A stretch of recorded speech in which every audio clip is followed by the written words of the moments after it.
So I just want to congratulate both of my friends here and my co-hosts, Jacob, Terrence. The three of us, 2-week hiatus, obviously. If anyone follows us, those of you that do, thank you. We've been gone for 2 weeks, but we've been putting our degrees to use, fellas. College graduated journalist over here putting our stuff together. Terrence, our go-to insider for the Fury Wilder fight. You already know how to give me something quick that you like. Am I allowed to ask who you got yet, or do you not know? Man, I'll tell you how it is. I'm gonna let you know right now. From what I saw in these press conferences, the most interesting part about it is that Fury kept talking about how he was gonna knock him out, which all fighters talk about how they're gonna knock each other out. But Deontay Wilder, if you look at all his other press conferences, he's more like energetic and kind of more outspoken, but he was really relaxed. And I thought that was something that was like either, I don't know, I couldn't take really a negative from it. Like, honestly, to be completely honest, it just felt like this guy was at peace and like he's just going to wait to win. He said it best. He was like, you could beat me for 11 rounds, but all I need is 5 seconds. And when he's that comfortable in that mindset, he's just looking for his one punch. And I don't think Fury, no disrespect, has that one punch. We know he doesn't. He doesn't have the Wilder power to be able to change a fight with one punch. So yeah, what was one of the coolest things about the press conference? You know, going down there. You went to 2 of them, yeah. Yeah, I went to 2 of them. The coolest part about the press conference probably was just being around all this other media presence and being like, man, this is a big ass fight because it was massive, and being able to see all these other fighters kind of geeked up about it, to see them as like analysts and geeked up to see this Wilder Fury fight, because this isn't make no small thing. This is a big ass fight. Like, this is 2 of the best heavyweights in the world. Yeah, I'm excited for it. I mean, you know me, I'll get in. I'm not like the biggest MMA or boxing guy, but I know enough and I watch enough. That's where I'm fairly educated. I'm excited to see it. I'll definitely be watching it when it happens here in a couple weeks now, right? A couple weeks out. But yeah, big fight there. Jacob, congratulate this man. Been putting his journalism degree to use. ESPN broadcast MVP for one of his broadcasts he recently did behind the camera. You know what I'm saying? Congratulations, brother. February 22nd is the Wilder Fury fight in Vegas. So about a month out, like that. So congratulations, Jake. And then myself have been on some job interviews and got good news recently and landed a part-time job using my degree to good use. So, fellas, small golf clap for the degree usage, boys. It's awesome. Don't stop the dream. So something that also happened during the break is me and Jacob, the degenerates that we are, we learned how to play craps in Vegas. Oh, craps is a great game, brother. It's my go-to game now. Like I can easily without doubt say it's my go-to game. Ask Jacob. I was the lucky guy. I rolled the dice like 16, 17 times in a row. Zach, Daddy needs a new pair of shoes. Like slamming it down there, like just going. Zach had me a really wealthy man at the table at one point. I was literally just dancing in the casino, just dancing because I couldn't control it anymore. Yeah, it was good. I was one and done on my craps roll, by the way. Oh, blowing the dice, and that was it. Set the line, and then it was 7 now.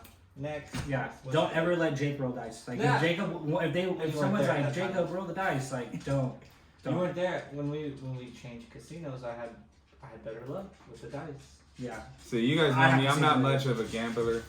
I'm more about like just going out there, sitting at the table, getting free drinks and getting drunk. I have a game for us to play when we want to do that. Well, honestly, you can do that with craps too. Yeah, but you can really bet. You know, for a long find time. ourselves a nice little pike out table. You sit there and get pretty. I feel like last time we was in Vegas, you guys was at the pike out table. I was there with Mike. Because Mike was putting me on with the free drinks. Good game. That's a good game. You push a lot, so you're just sitting there in Vegas pushing your money back and forth. Like, actually, it's just staying there when you push. It doesn't push anywhere. A little cocktail lady just keeps on coming around. And you find yourself there for a few hours. It was, Vegas was, as always, a good time. Saw some family. There for an unfortunate reason, but we saw some family, learned a new table game, got to be a degenerate a little bit. So that was always good. What's your method when you roll the dice? You know, are you open hand, like throwing it? Backdoor Lil Joe. You like a backhand? Depends what I'm rolling for. Honestly, it's all the fill of the dice, but I'm back on a lot of I was so nervous, right? Because I had never played before, and I'm like, I'm about to throw this fucking shit into center field. Like, they're gone. I'm throwing these off the table. Thank God the guy 2 spots before me, no coordination. This guy never played sports a day. It's like, this guy was rolling them off the table left and right. But I was like, weird. And I went backhand, 7 right away, off rip. Changed it up. Zach said I looked like a rookie. Forehand was on the table for a minute. All this season's crap players, none of them shake the dice in their hand. Like oh, that's what you were saying. And this fool Jacob's over here like shaking it like. Oh, they like predetermine their dice? Right, exactly. They pick it up like this and I'm like. That's how I do it. Yeah, I go with the pinch, give it a pinch, flick down to the other side. Like that was my method, and I was banging shit in Vegas, bro, like all day. Shake that, right? I'm shaking it. I've seen some seasoned dudes pinch it, all savvy. Blah. I was will like, say, that's what I want. I need to be like them. When it was 3:34 in the morning and I had a few drinks, I kept trying to shake them and it'd pop out of my hand, and then it's like re-dye, new dice, like you gotta redo the whole thing. They think you're cheating. Yeah, and everybody was just like, this drunk idiot's holding up the goddamn game. Because I was just like, let's get it. Oh, I dropped it. Like, no. Reroll. So that did happen. That definitely happened. It was a bit. Note to self, don't be that guy. Yeah, Jacob was definitely a big rookie. Shout out Chance for the background music. We hear you, buddy. Chance. He's like, me, bro. Go lay down, man. On a very much more serious note, obviously I would say probably any podcast, regardless of genre, around the world is probably mentioning this and giving time out to it. Obviously us, basketball-based, sports-based podcast here in LA, grew up watching LA sports, just take our time to talk about, shed some light, condolences, sorrow, grief, for the 9 victims in the helicopter crash this past weekend. 2 of them obviously being Kobe Bryant and his daughter Gianna. None survived. Unless you live under a rock, I'm sure you've already heard, and I don't need to go into much more detail of that, but absolutely devastating, earth-shaking, the worst news I can remember hearing in my time of even caring about what's on the news, just tough. But I don't want to get too much into the sadness. I mean, you guys can take it whenever you want, but Kobe stories, Kobe memories. I mean, you guys know me as big as anyone. I always had choice words about Kobe.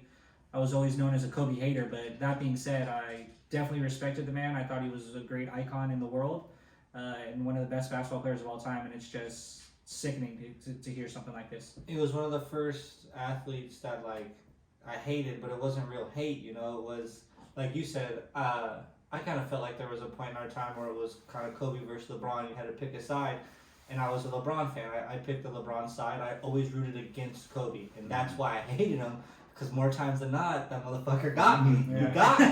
And I would be mad at the end of the game, like, I gotta go talk to my friends. They all love Kobe. They're gonna rub it in my face, or, he dropped another 40 on my Clippers. It wasn't real hate. It was just like, I hate you're not on my team. Tell you that. I really hate that you're not playing for my side. But he was one of those first athletes that I would root against, and it was like Doc Rivers said. He said it's so good. People get it mixed up when people compete that they don't like each other. But it's the more you compete, and the more that guy beats you, and then you come back and beat him, it becomes respect, and it's never really hate. Kobe was one of the first athletes that really taught me that, because, like I said, I always rooted against him. But more times than not, he fucking got the last laugh, and he fucking got my ass. Like Zach said it best, man. Just our thoughts go out to all the people affected in this. Like, I remember just hearing the news. It was my dad telling me, and it was like I've never wished for something to be so untrue of my life. And it's like none of us here, most people have never even met Kobe Bryant, but that just shows you the impact and like the presence that man carried for us to feel so strongly about him. And it's a tragedy in every sense of the word. And I don't know, it's just hard to fathom and still think about even till now. What are we on, Thursday? It's been almost a week. 4 days now, and it's just like it still doesn't feel real. And I don't know if it'll ever feel real, and that's okay if it doesn't. But man, I it's no words to even put into it about this. And he was so, like, he came so full circle. People like to compare it. I heard people comparing it to Michael Jackson. Like, you saw Michael Jackson as a little kid, and he grew up his entire life in front of you, in front of the world. So, like, that's why there was such a deep connection to him. Mm-hmm. And Kobe Bryant came into the league 17 years, spent 20 years being the biggest star in the biggest sports city. And you watched him grow up, and he came full circle. He had the rough attitude at first, and the rough stuff with Shaq and Colorado and his image. And I tell people all the time, I remember getting the paper at my dad's house when he was going through the Colorado scandal, and the courtroom sketch artist just has this black, dark, menacing picture, and it's just such a bad look. And you fast forward to the end of his career after the championships, he's winding it down, and you're like, what a great player, what a guy you'd want to play next to if you have the right DNA, a father, a philanthropist, an artist. Like, he came so full circle, so mature, so grown up, such a great person. They said he did over 200 Make-A-Wish events. 200 over his 20-year career. That's 10, that's at least 10 a season, basically one a month.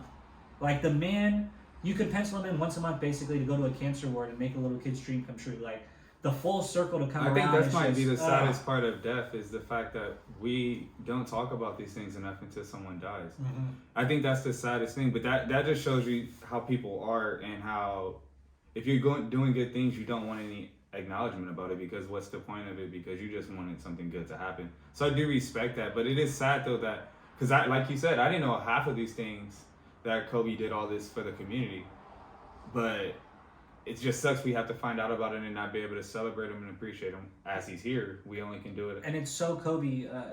I was getting this off of the Mason Ireland show I listened to it the other day, and one of the stipulations of these Make-A-Wish appearances that he would do was no PR. Kobe's people knew, the doctors and the hospital knew, and Make-A-Wish, and like that was it. There was no PR around it. They didn't want it to be a big thing. Like, they were sneaking him up like through the back ways to get him in and get him back up. Exactly, because he was like, I'm not in it for the glory of doing this and for how it makes me look. I'm in it to make these children happy and to give something to someone that doesn't have a lot to give to anybody or have a lot left here to give to this world. And it's just, and all the families that were affected in this, the left family members alive behind, which is like such a tough part of this. Obviously, the Bryant family, we know that Vanessa and the kids outside of Gianna are still alive, but those other families that died, they all have brothers, sisters, a mom or a dad. Two parents were lost, so two it's like parents it's two kids. I believe they have two older kids. I think they're older, but just lost they lost their little sister and their parents. Like, that's unthinkable. I couldn't even. It was a type of tragedy, and it shouldn't take this to make me do these type of things. But like, I stepped out of work and I called my dad, called my sister, talked to my niece. Like, it was that type of thing where I'm like, man, like in the snap of your fingers, that type of stuff can be taken from you. It was just, like I said, just earth shaking. I couldn't even. I'm over debating hoops on who's better or worse right now. Like, I couldn't talk about two players' legacies or careers right now. Like, it's so much deeper than that right now. Like, I want to enjoy basketball at this point. It really has spun the way I do look at sports. Not necessarily the way I look at sports, but as far as like appreciating people now.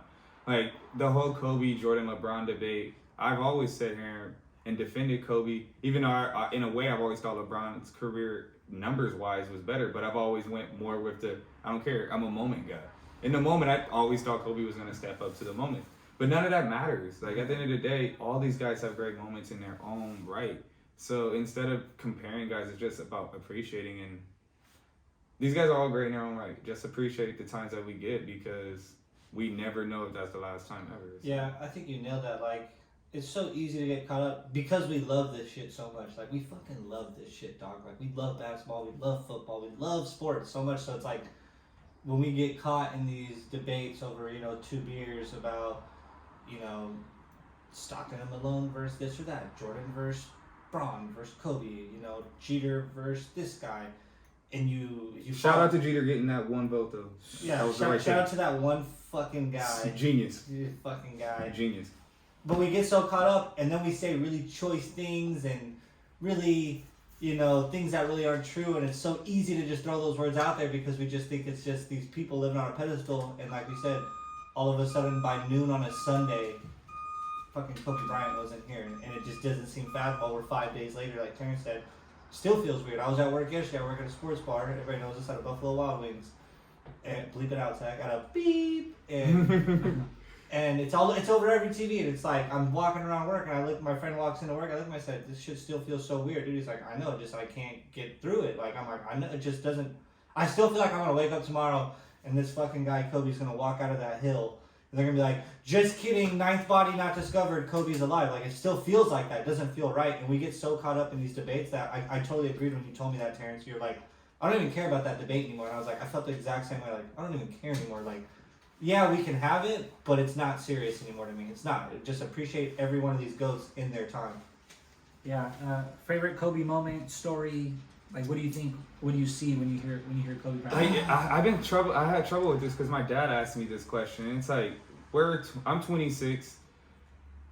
Kobe played 20 years, so it's like that's a lot of my life. I grew up a diehard Kings fan. The fandom's died down a bit over the years, but like all of us, I wasn't gonna say I grew up a Kobe fan, but in a way I did grow up a Kobe fan because I always loved basketball and I always appreciated what he did, and shit, he used to kill my teams, and it was like nothing I could do about it, and it was like I wasn't going in my backyard shooting Mike Bibby shots. I wasn't in my backyard shooting Chris Webber shots. I was in my backyard shooting fucking Kobe fadeaways, shooting mid-range pull-ups like Kobe, come get this Black Mamba shit. So it's like this dude has always been impactful for everyone. Even if I think the most important part about him is like how people that don't even play basketball, he's their favorite athlete. You go ask football players, that's their favorite athlete. So many European soccer players, Kobe Bryant. It's because his mentality, like, when we used to talk about, we literally might have talked about this on one of our episodes. I was telling you guys how he's the most skilled athlete ever because he wasn't what everybody else necessarily was when it came to athletic gifts. And we see how people speak about him now about that Mamba mentality. He worked for everything he had. I'm not trying to knock other guys, but not a lot of other guys that are even at his level in that top 3, top 5 worked as hard as he did because they didn't have to, because they had these other abilities that were just given to them. So that's one thing I always think about Kobe is like the dude's work ethic was just impeccable, and it showed how other players across all platforms respected. Even people like at their jobs, like at your daily job, people feel that Mamba mentality because it's important to be able to try to be your best self. Yeah. My favorite Kobe story is how it's a bunch of different stories, but every single athlete who's played on his team or on an Olympic team with him or whatever, they all have the same story about, you know, my trainer woke me up at 6 a.m. to go get our work in. And we Never got beat there. him. Nobody's ever fucking beat that guy in the gym. That's the funniest part. Every one of those stories starts the same way. I got up at 6 a.m. I got up at 5 a.m. There was only one other guy when I got there, but he was already there. They all have the same story on a different day in time, and it's every time like, but he was already there. That's my favorite thing, but he was already there. Did you hear Quentin Richardson's? He just said his yesterday, and he was like, Kobe used to always make sure before he left, he would do something subtle to let you know that. He knew you got there after him, so he would either smile at you, walk away, give you a wink, and he was like, that guy was always studying, always trying to get better. That's like my favorite part about it. God, and then when they talk about how his daughter was such a student to the game, like I understand basketball, none of the sports shit matters. People lost their lives. Like that's first and foremost. Like obviously life matters more, but man, that little girl was going to change and elevate women's basketball because her dad was Kobe and she was gonna bring so many non-fans to the game. And it was just gonna grow so much. And she was so good. And those other girls were good too. Like that whole team was really good. So it isn't just Gianna that was lost, who was a basketball talent. Those other girls were pretty good as well. But like I said, ultimately none of the basketball stuff matters. Just the loss of life is just unfathomable. It's just so sad. I have 3 obviously like basketball moments when I think of Kobe. I think of the picture after winning the finals, Vic the Bricks famously in the back of it. Where he's standing with those. Where he's ripping, you know, the shirt across and he's just happy and ecstatic and they had just won. And after the finals, that was when they beat Phoenix. I'm sorry, they just beat Phoenix. Because that's one of my favorite moments when he hits that game winning. Yeah. Woo! I'm like, oh shit. That is just cold-blooded as it gets. I'm sorry, standing on top of the scores table after that the photo finals. so iconic. That's iconic as well.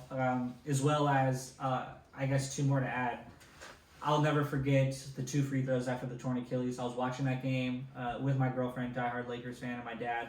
And we're watching the game on the couch, and I'm like, dude, Kobe's seriously hurt. Like, it's done. It's bad. He's old. It's done. It's bad. And that whole game, he got hurt multiple times. Yeah, and kept giving buckets. That's and like, crazy. all of a sudden, he comes shuffling out there, and I'm like, and because me and my dad are like, this sucks. Like, Jordan Hill is shooting the free throws or something. It sucks for the Lakers. And all of a sudden, I'm like, dude, Kobe's shuffling out here. He's going to shoot the free throws so they can't pick someone. Not only does he shoot them in pure Kobe fashion, he makes them both nothing but net. Like, just absolutely cold-blooded. And then he leaves the game, and you find out it's an Achilles, which essentially he only played 1 more year after that, if I'm not mistaken. Just tough. And then, obviously, his last game ever, just in total Kobe fashion. I'm going to will us to victory, taking 1,000,000 shots, scoring 60. I love that he went out with empty in the clip. Like, Gotta. There's no other way you'd ever want to see it. Any other athlete, I don't think should do it that way, but man, his whole career was built off of being a scorer, being this Mamba. Since we talking about Kobe, I think it was Brian Shaw that said this on NBA TV, and I thought this story was hilarious. It was talking about how Shaq got hurt in one of the games, and Kobe had to basically take over the scoring the next game. And because it was talking about his last game, how Kobe shot 50 shots, and the only other time he shot anywhere near that was one random game back in the day. He shot 47 times, and he went 17 of 47. So he missed 30 shots or 20 shots, however many it is. 30. And so Brian Shaw, and then after the game, they asked Kobe, like, why did you shoot so many shots? He was like, me going 1-on-5 is better than passing to my teammates. Which is like, whoa. Who said that? But so Phil plays the audio in the film session the next day, and his teammates are livid. Like, Brian Shaw said, Rick Fox got adamant and was like very emotional about it. Like, how can you feel that way about us, Kobe? How are we supposed to play hard for you if you feel like you could shoot over 5 people and it's better than passing us the ball? And he said Kobe looked at that man with a straight face, mellow tone, and was like, I'm sorry you feel that way, but I really do feel this way. Like, that man was like, look, I get you guys are mad, I get it. But I really do think my turnaround fadeaway over the whole defense is better than passing to you. And Rick Fox said he sat back, and everybody sat back and realized, like, in a way, it wasn't personal. He felt that great, like he was that confident in his ability. He put that much work in. Is that the way you should go about it? Probably not. You should probably pass the ball to your wide open teammate. But it just shows you that man's mentality and how he went about things. And it's the reason why he was so successful. And he was going to be even more successful off the court. He was doing, an Oscar? 1 year out of basketball. Opens up an academy, like, those little girls. You seen a photo he posted on his Instagram? They lost by 1 point, come back, beat those girls by like 90. That is so Kobe. Yeah. It was like 110 to 40. Mamba mentality. Man, that means Gigi and all those girls was out there just get it out the net. You thought we forgot? You thought this shit was sweet? Yeah. Nah, man, it's so sad. Yeah, it's tough. I'm under the impression I think the only way to get through it is you just gotta, remember the good times. The good times. Love them for when they were here and for their memories. And I think through playing basketball, talking basketball, getting back into the routine, like, as weird as it sounds, like, Kobe wouldn't want the whole game to stop. Kobe would want everyone to hoop. Like, Kobe loved to hoop. He got through everything in his life through hoops. Like, I truly believe, I didn't know the man. I'm probably not the one to say it, but, like, I truly believe he probably want people to hoop. I'd like to think that. What do you think about retiring both numbers? All for it. No, I'm not against it at all. Go for it. And the logo. I think because we're talking about getting Jerry West off the logo anyway. I mean, like, you couldn't do something that I'm going to be against if you're trying to honor this man. Like, well, I just think in general though, like, we were already looking to get a new logo. It's gotta be though, like Kobe fadeaway. It's gotta be the fadeaway. Like, if we're gonna change the logo, I don't think it should be like the dribble. It should be Kobe fadeaway. There's so many iconic things we could do from him. It just seems like the fadeaway. I'm not against like the fadeaway. If it was Shaq, you'd want that dunk. That is like if it was Jordan, he has the hangman thing or the jumpman thing. But I get you, the fadeaway. That's so Kobe. That baseline fadeaway just back to the. You know, a photo really got me was they had a side-by-side photo showing Gianna Biden jersey and Kobe Biden jersey, and then it just all the interviews Kobe did and was like how he talked highly about all his girls, but then when he got to Gigi, he would light up and be like, man, genetics are crazy. Like, when I look at that girl, I'm seeing myself how she's just so attention to the game, a student of the game.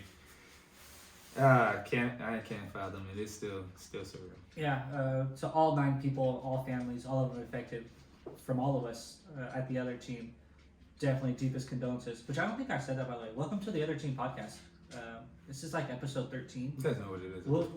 We'll get it out of the way 26 minutes in. Welcome to the Other Team podcast. Zach Candy, Jake Candy, Terrence Scott. Scott writes, follow you, boy. Scott writes at Jacob is the Beast, at Zachariah Handy, as far as all Twitters go, and then at the Other Team as well. I don't want to not talk about the Clippers. I think we can dip our toe into the Clippers real quick. Kawhi 8 straight 30-point games, which I believe broke the Clipper record or tied the Clipper record. No. Forgive me. Oh, I'm sorry. 6 or 7 tied, so 8 should have broken. 8's in second. Actually, it's World Be Free has like 13 is the record. That's right. But they've been rolling. It seems like they're getting the rhythm. The chemistry's coming back a little bit. Winning helps everything, Winning helps everything a little bit. Look into the camera before you say it. Go ahead, Jake. Load management might work. Thank you. Go ahead. Thank you. We were really mad that No. I still don't agree with it, but I'm gonna let you know right now. What do they say? The proof's in the pudding. We just got off a topic about having a great mentality, dude. Fuck load management. I mean this. Hear me out. No, I don't want to hear you out because one of the greatest scorers played through everything I for agree. 20 straight years. So I'm tired of guys I talking about they agree. need days off. Go hoop. Go fucking hoop because you never know, dog. Go hoop. Appreciate your shit. Oh. See, now I'm frustrated. We got to go hoop. The set just broke. I agree, but I'm gonna tell you this. We were mad that he took days off in October and November. When he does play and he plays 30 minutes, Kawhi Leonard that is, the Clippers are 13-1. If he ain't hurt, go He's hoop. now played 30 straight and 8 straight games. He's played 30 minutes straight in 6 straight games, 8 straight 30-point games. I mean, if he's out there, fresh and healthy, they don't lose. But we could find a games. lot of guys in a 10-game stretch that had a crazy 10 games and they weren't on load management. 14. That's a chunk. Guys A be big going chunk. months, dude. Harden went crazy for like a 3-month span. Okay, He he didn't take no also- games off. He also just did. I know you saw the Well, tour Harden, dates thing. he looks hurt right now. That's a whole different topic. He well, looks maybe. hurt. Well, maybe you should Well, take maybe. a day off then. Well, Mike Nance, you got me there. Use your PTO. Use your PTO. yeah, right. They told Kawhi, look, you get 15 days off this year if you want them. He was like, take every one of those. He said, No I'm not rollover signing days. unless you give me 20, and you got to do. No rollover. They said your off days do not roll over to next year. He said, bet. Bet. Okay? So, let's see. We got 4 games coming up before our next episode. They play on the 8th, which is a Saturday. So, we got today against the Kings, Saturday against the T-Wolves, Monday versus the Spurs, and then you got a Wednesday game versus the Heat. What are we looking at? Is that 4-0, 2-2, That should 3-1? be all wins because I would say the Heat are probably your most dangerous team in that stretch. But they don't play very good away from Miami, let alone on the other half of the country. And they can't bring those cool ass jerseys everywhere. They cannot. Right. Those are Oh, man. those are probably the coolest jerseys in the goddamn league next to Memphis. Oh yes, this guy Memphis gets is it. in Memphis there. is up there. But- Toronto got the OG jerseys back too though. They don't play really good. So I would say that better be 4 freaking wins. At worst, you can live with 3-1 over that 4-game stretch, but I would anticipate 4-0. There's no back-to-backs in there. Everybody should play really other than Paul George when he comes No, back. I have good news. What? You didn't hear? What? Oh, I have something that Jake didn't hear. You got all his notes over here? I do. I got all these notes. Yeah. Okay. Let me read your notes. Oh, it's not in there. It's They're not both there. probable. Paul George is probable tonight. So it's back. Patrick Beverley. Everybody's playing for Kobe. Ain't nobody hurt tonight. Yeah. Everyone's like, actually, I'm not hurt. This is absurd. Everybody looked in the mirror and was like, Go hoop. low management. If we are actually, That man didn't believe in that. Let me get my ass up and go If hoop. we are gonna do Clipper talk today, I do have to bring this up. There's like a crazy fad amongst Clipper Nation that I've been seeing last maybe 2.5 weeks. They want Montrezl Harrell to be traded, I don't get it. and I just Pisses don't me get off. it, and I can't get on board with it. I don't know. Are you part of this? Hello. Do you not remember? I our was first- kind of one of the starters. Yeah, do you not remember one of our first? It's like episode Oh. 2, 3, maybe 4. It's like the first time we get into Clipper trade talks. That's like one of the first names he blurts out, and I almost punched him. I can't see this. I team- love Montrezl, but I told you guys, somebody has to take the bullet to get to your next step. Like, it's just unfortunate. What- Because, like, you got to trade somebody to really get the pieces you need. I Like, don't personally, think they need to get really anything that Montrez will. you do. put Steven Adams or Andre Drummond on his team, Okay, you are really looking at being the complete favorite, and you actually have a post presence. I love Montrez. This dude's an animal. He gets a board and puts everyone through the rim. But at the same time, when you go on the other side of the court, he's more of a rotation defender instead of being a rim protector. And you need a rim protector. That's what I've been hearing. He's the person that gets moved for Steven Adams or for whatever. it okay. is. If you're gonna get me Steven, No, I still say no. then yeah. If it ain't Drummond or Adams, I'm not doing it personally. Like I can't. I mean, some of the names is like with like a deal with Phoenix that brings like Oubre and Baines, and it's like Oubre got a stupid game, but he doesn't fit that team. and it's like Harkless and you're fine. It's my dog, bro. It's my homie. It's my godchild. Anyways, and you're talking about bringing over like you're sending Harkless and Harrell for Baines and Oubre. I'm seeing like no. Oubre's a really good player, but it we doesn't don't help need what him. you. I know. Like you his don't. position doesn't help us. We're losing two Baines things. is duck bait. Baines stinks, bro. The Baines is solid, You but want some good he's not defense? better than Hero. Clippers are top 3 in rebounding. They're first and second chance points, and they're top 10 in points in the paint. Those are big man stats. I think they're solid for big man. I heard solid. the Clippers was in talks with Indiana for Sabonis, but I highly doubt that's true. There's no way they trade that guy. They just got And they just Chico back. re-signed him. And they just signed him. I just can't see it happening. And look, the What about thing Blake? is, Call back for Blake. no, he's too banged up. Discounted price while he's injured? Hell yeah, bring him over. The Not for, thing is, not for Trez though. Blake's not coming back. Yeah, if I'm Blake, I'm like, no, don't no, you send me guys back. just, yeah, for less money, like, what did that thing do? What the hell happened here? Like, Doesn't make any sense. To me. Drummond or Steven Adams is the only two names. Yeah, that they're should be saying on the it. thing is, Unless like- you get like Vucevic, but he doesn't really help either because he's not rim protector. He just has game. We're assuming somebody's going to pay Montrez $20 million next year. It's not going to be the Clippers, obviously. They don't have enough money to do that, I believe. So they're saying we might as well Those get is good something drugs for- to pay that man $20 million. They're saying we might as well I get think something I would for pay him Montrez $20 million. while we Good can. drugs. And I just don't get it. I just don't. I don't see us winning the championship this year without Montrezl Harrell. Just personally, I don't. See And see, I think it's kind of overrated that we talk about Lou Will and Trez's connection. Like, I think that's important, but at the same time, just go hoop, dude. Like, you go make this connection with But everybody. it's still, you can't just go make it. With Not, everybody. I guess that's a bland statement to say go make this connection with everybody because that's not true. But it's like, I don't see it. I don't care about that. Like, if you get Steven Adams or Drummond, that really answers a lot of the last I questions said you that have. too. Like, if you give me Steve Adams and I guess Andre Drummond as well, yeah, I can't. I just can't see OKC just giving Steven Adams up after they just gave you Paul George. I feel doesn't. How would you? How Even though they're looking at they're SGA like, winning. thank you, They're because winning Shea right now. Gilgeous is a bad man. bad man. I hope I don't eat my words. Like, I hope they don't trade Montrez, and then come playoff time, we get in this series with the Lakers, and all of a sudden the Lakers figure out how to use that size against us because they have all the size to beat us if they want to. That's why I think you need the sizes because And then we in a don't make 7-game the trade, series, and then throughout the 7-game series, they figure it out, and then that's how we lose. Like, I would hate to eat my words that way, but I haven't seen the Lakers figure out how to use that size. with the way this roster is right now, you're going to ask a lot out of Paul George and Kawhi when it comes to the playoffs. You're going to ask them to guard bigger players than they're not normally used to guarding. Isn't that why we're giving them the days off, though? I just don't like having my 2, 3.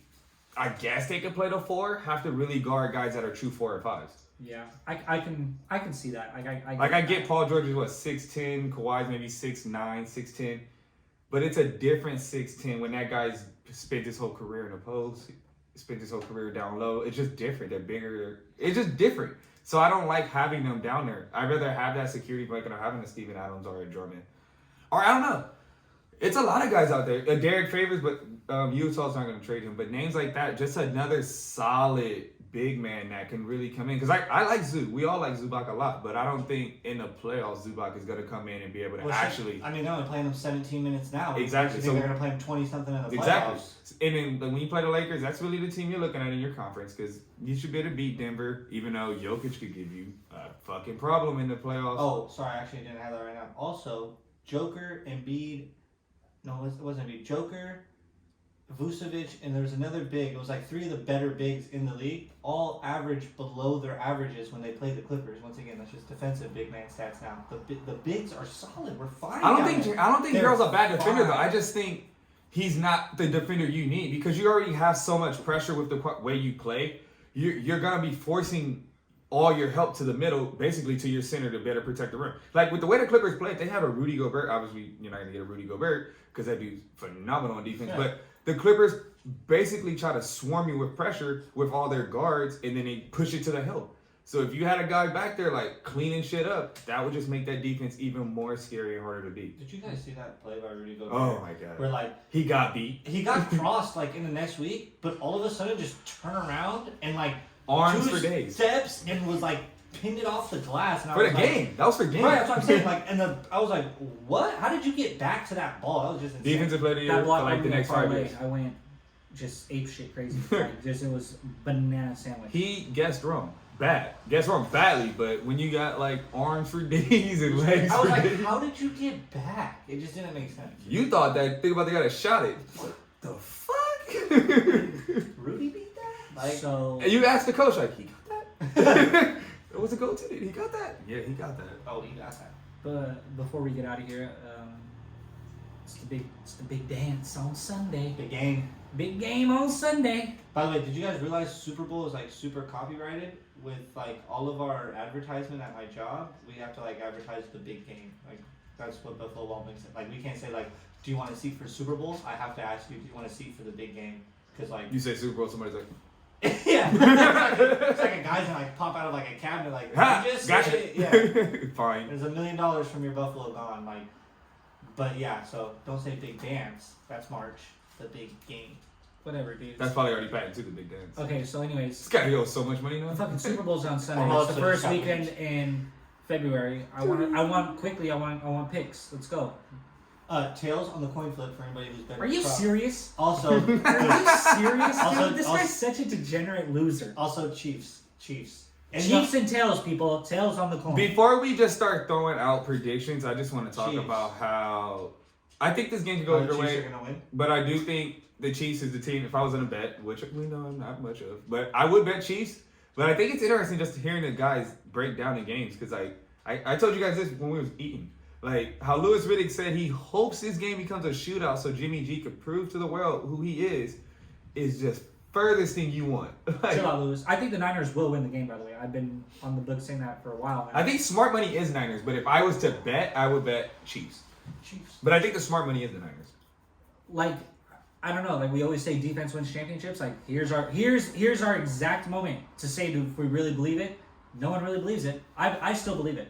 Right? That defense is better. Like what defense are like? It's probably the best defense we've seen in this league since Legion of Boom, at its height. Like when Legion of Boom. And they might be better because their pass rush is better. It's the best pass rush I've seen since I can't even. That pass rush isn't better than Legion of Boom? Oh, easily. Legion of Boom was able to they got coverage sacks. Like this team doesn't need coverage sacks. I don't want to say this because I'm just gonna get harped. Oh, here we go. Since Duval, it's the best pass rush since Duval. Shut up. That team Shut set down up. records. I'm just saying. Shut up, Jake. They Go rushed Cowboys. forward. What city is DuPont? I don't even know. That's a team. The AFC Championship team set records. I'm just saying, let's not overlook Patriots? that team. Alright, we're done here. Oh. I told you I didn't even want to say it. Yeah, I didn't know what team you was even referencing. Please Jesus. put a name to that team. Anyways, I truly think they're going to be able to run the ball, control the clock, and we all envision it to be 10 points or less, more like 6 points or less, right? I don't know. I'm taking under, by the way, in this game. What's I that? envision What is The latest I saw was 59, but if it's anything north of 50, obviously if it's anything north of 52, I'm going under. I'm gonna go Because I just think that the Niners just run the ball to keep It's it away under. from Mahomes, right? Like that's your best defense Under. against Mahomes is to keep the ball on offense. Yeah, but they strike so fast. I still think the 27-24. I'm thinking like 30, 51. 35, 38, 35, 32. Like that's what I'm thinking. I'm thinking So you're going 60 or higher? 60 or higher. I would put the money on the If you had 59, you'd go over. over. Both teams are going to score. I think it's gonna be one of those The games Niners where can it's like score at will 27-24. almost. I think both teams are gonna end up You getting said up. the Niners can score at will? Yeah, almost. Definitely. I think both teams end up stopping each other a lot. And it's gonna end up being more of a defensive game than we thought. I figured it's going to be a one possession game at the end. Who do I truly trust to get me an important stop or maybe two in the fourth quarter? Easily the Niners. Easily the Niners. Chiefs defense isn't that good. I don't think Against- the Niners off. against just the told run me the scheme Niners play- can almost score at will. They I don't can think almost that's- score at will. I don't think that's even halfway true. What? The play calling and run execution is like second to none There is literally only one team in the league that can literally score at will, and that's the Kansas City Chiefs. until they face the Niners. People forget the Texans and Titans. Man, defense we both said all suck. season how the Ravens could score at will, and then they got smacked. And they got schmacked up. Not by the Niners. Right. And no, the Ravens' defense or offense scoring at will is nothing like the Chiefs. It's true. Chiefs offense is Big play. The Ravens are more, if anything, Methodical. more the Niners than anybody. Yeah. I guess. just All because run. they They like run but they do heavy. like QB run. Like They run. I got a power run scheme where my Bro, offensive linemen are just more physical. This Beat you full up. Kyle Shanahan whips up like triple reverse wide receiver jet sweep with fucking. Dude, three Debo linemen. Samuel's a legit running back when he has the ball. in I'm his hand. saying, like, don't tell me this is like a power. I mean, yeah, they do our power run, but it's like it's not just running backs back there. Like, just because it's not Jimmy G running, they've got all kinds of crazy. Bet the Niners. Dude, they got one guy running this way just to go this way to toss it back to Debo, just to end Money up line. with a fourth reverse Coleman, and all of a sudden there's like 9 blockers, and George Kittle's ready to rip something. Like, yeah, dude, it's still running. I have full confidence in the Niners. I got I really fully confident in the Chiefs. Like, I truly believe they just can't be stopped. Patrick Mahomes cannot. I'm in the stop. middle. I don't have a dog, but like I said, if I was to bet, I would bet Chiefs. But I do think, like me telling people like who to put their money on, I would say Niners. I don't think there's a defense in the league that can hold the Chiefs under 30, and I can't see the Niners scoring. I 30 think points. Mahomes turns the ball over, which he doesn't often. I think he throws 2 picks, and that's when everything gets weird because then he's gonna If start he throws forcing 2 shit. picks, shit's They're gonna get real gonna weird. lose the game if he throws 2. I think he throws at least one, and it wouldn't surprise me if he throws 2 picks because that defense is gonna be swarming, and he's gonna try to make plays that aren't there. Yeah, great. They're gonna drop. They're gonna have a Yeah. 7-man zone with the 4-man rush. That and fool that throws field no is look flooded. dime, so he may throw a no look dime for a Is touchdown. there really a play that's not there for Patrick Mahomes? Let's be honest. Yes. Yeah, you're gonna see it come Sunday. These guys are all pros, like all of them. They could stop each other. Hell no. Well, guys, it was good to get back. Good to get back in the old saddle here on the hot microphone. Smelly. This was monumental. We did this on all Yeah. first time live. First time with the camera and the setup. We're all in the same room. No blows. No one came to blows yet. We'll save that for a future episode. Maybe me and Terrence will get into something. I'll have to. Well, breaking news: Tom Brady just posted a cryptid pic. No. Oh yeah, please be in. No. Please tell me it's for. I told these guys staying in the car ready to go play loops this morning that. Oh, it definitely looks like Tom's not going back because this is him No. standing at the end. Oh, if only we had a mic in the car on the way to basketball this morning about how crazy and absurd But- I was to tell you that he's not going to the Patriots. You No, told but me he your was going to the reasoning was Raiders. stupid, Yeah, though. he's definitely going to the Raiders, and he's I definitely. think you not said going that to- because you want Derek Carr. But Oh, Don't want Derek Tom's Carr on gone, camera. bro. Tom's out of here. This is it, bro. Like, I'm looking at a. Oh yeah, Tom is in black he's and gone. white. No words. Oh, later, Tom. black Told you and guys. black and white, silver and black. Don't get me started. He's going to Vegas. Tom may be out of here, bro. Well, that's a good teaser for next week. Tom with the cryptic tweet. We'll Yeah, see you dude. guys next week. Anyone got any last words to say? thoughts and condolences, like always. For sure. Thoughts, condolences, prayers to all 9 victims in the terrible helicopter crash in Calabasas this last Sunday. Much love, y'all, as always. Mamba forever. Tight. Hold on, guys.